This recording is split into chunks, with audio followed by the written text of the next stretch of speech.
We have just wrapped up another wild year of weather here in the state of Oklahoma. We're going to break down Tulsa's weather for 2025. Starting at the hot end of the spectrum, our hottest temperature in Tulsa was 101 degrees set on July 30th. But this year, thanks to a very wet spring and early start to summer, we only had 2 days where we actually managed to see that actual air temperature climb above 100 degrees.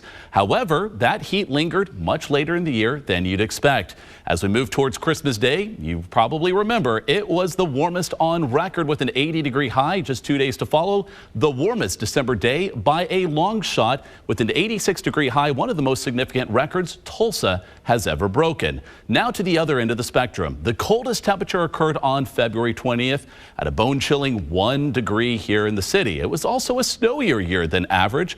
Early on in 2025, we ended up with over 10 inches of snow, which is over 1.5 inches above normal. That also translated to above average precipitation altogether. For Tulsa, we ended up with 54.5 inches of rainfall and combined with that snow as well, and had over a foot above average. And that is when we had the driest December on record. That just shows how wet it was prior to that. In fact, the spring was our wettest time frame, with April has the wettest one on record for Tulsa, just shy of 11 inches. Overall, the third wettest spring on record, and spring is already the wettest season on average for the city of Tulsa. It was very wet for the year, and it was warmer than average, almost a degree above average, which is pretty significant for an entire year, about 18th warmest on record for the city itself. Let's talk statewide. The hottest temperature was 111 degrees out in the Panhandle, with a horrible 119-degree heat index that occurred in Bristow in later August. Now, on the cold end of the spectrum statewide,